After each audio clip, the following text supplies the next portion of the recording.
flag waves in the 2019 Brocklander Memorial.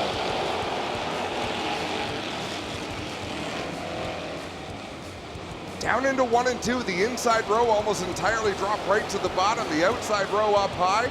Ryan Beagle right around the middle of the racetrack in that 84. He kind of likes that slick area, has his own lane all to himself out there, battling for third with Aaron Rowitsky in the fourth. Behind the top 5, 3, 4 wide, a couple of spots throughout the field as this racetrack definitely widened out a little bit. Oh, right now around in front of the field is Bill Bleach and Doug Anderson piling in the number 72. That'll bring out a caution.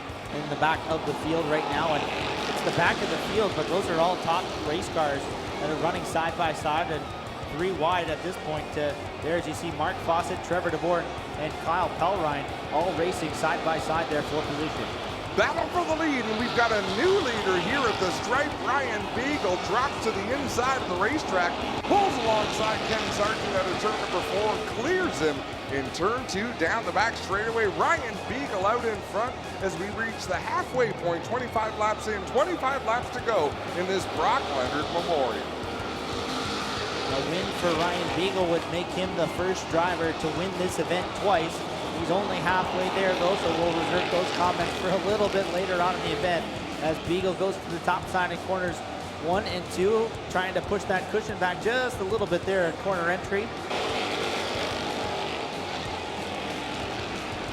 Into corners 1 and 2, Ramsey up on the top shelf trying to hold on to that second spot, drives to the outside lane, and we'll go to the outside of Beagle this time into corners 3 and 4. We'll try and push the number 84 machine down to the bottom side of the racetrack. Beagle prefers that line anyways, but it's a drag race off of corner number 4, and I believe Justin Ramsey might have let it to line, and all kinds of problems as cars come together in the front straightaway.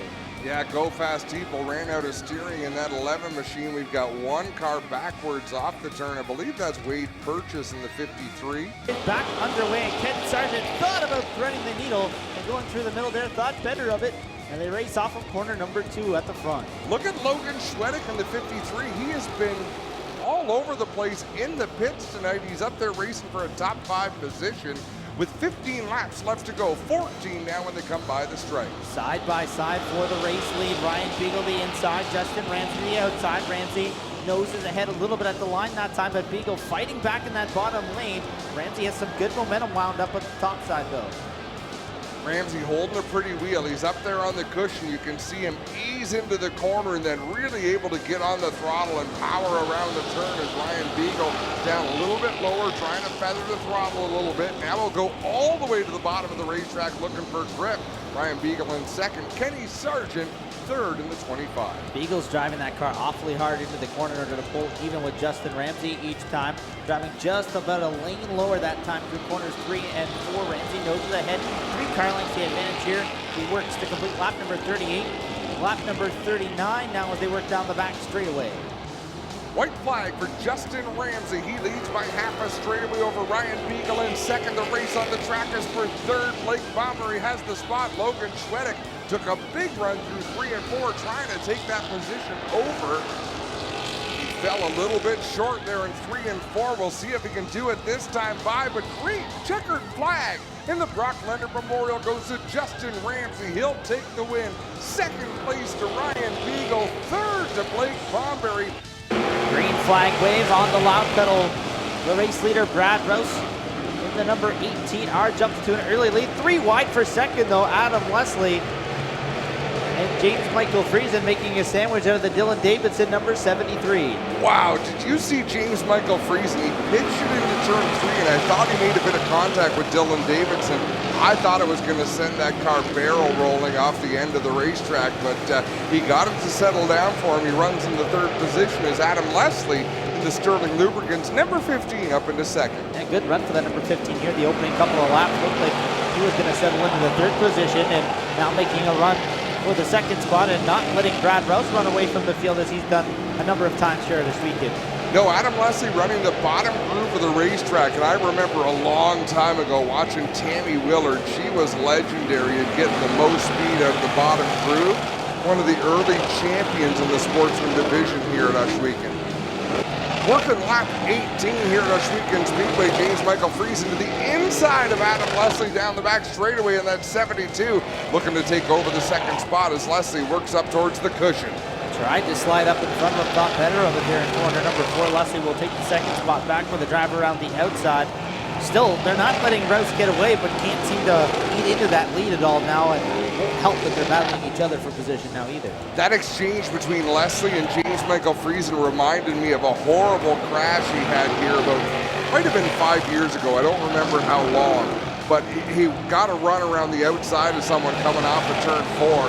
They made contact, and he went airborne into the wall and absolutely destroyed his race car. Friesen has completely caught the number 18 of Brad Rouse and trying to stick the nose of the 72 machine to the inside. He'll do so this time in corners 3 and 4. 3 and 4, James Michael Friesen to the bottom of the racetrack. Brad Rouse maintains the lead across the stripe, and for the first time tonight, Brad Rouse changes his line, drops right to the inside to take the line Friesen used last lap. But like I said, Friesen's been working around the racetrack. He knows what his car has in various different grooves, and right now, it's not quite enough for Brad Rouse in the 18R. One more lap. Time into corners 1 and 2. Lap car Chris Waters in the mix, but Rouse will dispatch of him quite easily. Lap car between the first and second place runners. They race into corners 3 and 4. Rouse to the top side of the speedway, and for the third time since 2013, Brad Rouse will go to victory lane at Ohsweken Speedway. James Michael Friesen will take second. Third spot to Chad Chevalier, Adam Leslie in fourth, and Jordan Costco your top 5. Nick Sheridan brings the field to life.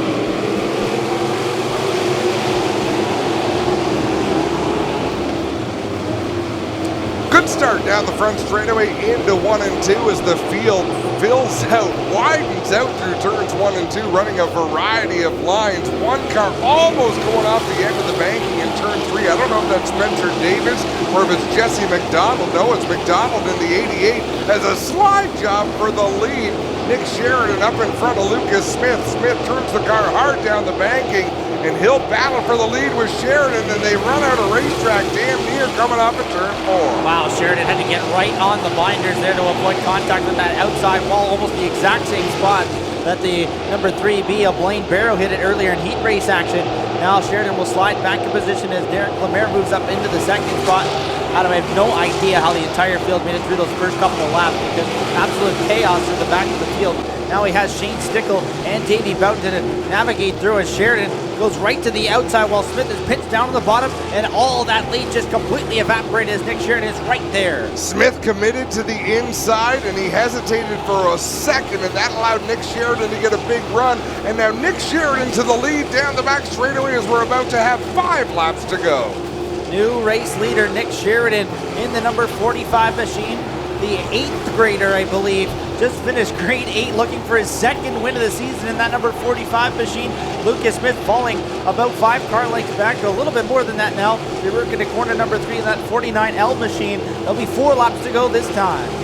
Nick Sheridan up as high as he can go in corners 3 and 4. He's going to have to go to the bottom in corners 1 and 2 to work past the 83 of Spencer Davis. Slides up in front of him. Davis hits the brakes to avoid contact. They race down the back straightaway. Final 2 corners for Nick Sheridan in car number 45, right up to the cushion, and he brings that car to victory lane for the second time in 2019. Nick Sheridan going to Mr. Transmission victory lane. Green flag is waving. The Art Hill Memorial is underway. And trouble on the green flag.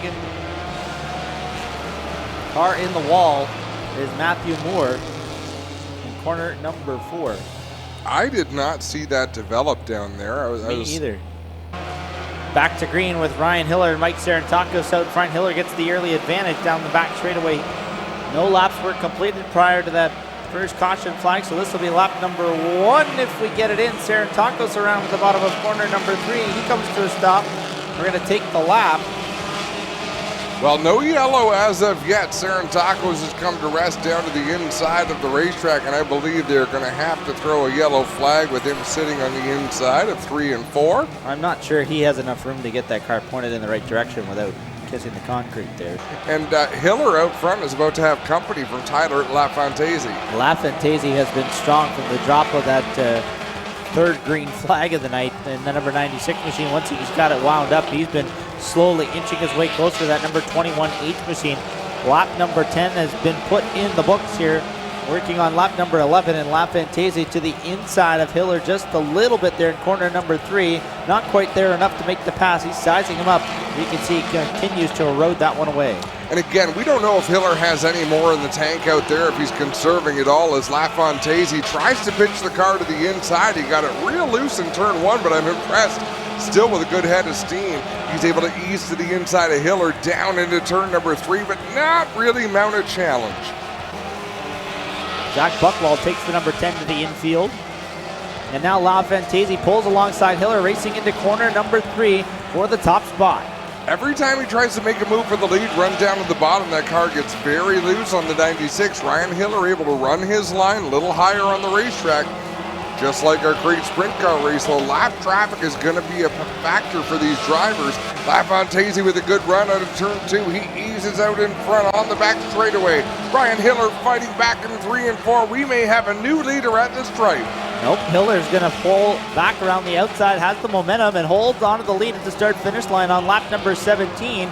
Clear of LaFantasi there a little bit in corner number 2, but the 96 machine pulls back to the door to 21H here in lap traffic, and Hiller's gonna turn across the nose of LaFantasi as they worked into some slower traffic. They definitely made some contact there in turn number 3. So if LaFantasi can try to clear the Hiller 21 to run his own line in 3 and 4, he might stand a chance. As it is, they're side by side, 21 laps into this Hart Hill Memorial. In the back half of this 42-lap feature now. The 21 of Hiller gets a little out of shape there, and now we've got a new leader here on lap number 22. Give the point to Tyler LaFantasi in the number 96 machine. Ryan Hiller back to the second spot amongst the lap traffic. As Dusty DeBoer, really nice line going down into 3 and 4, but Tristan Da Silva just won't be denied in that 0-1, as Ryan Hiller may have a flat right front tire in that 21 machine. Yeah, I think that is unfortunately the case, and the caution flag is going to wave now as Fabio Olivieri goes around in corner number 4. One more lap to go. 3/8 of a mile to finish off the Hart Hill Memorial in 2019.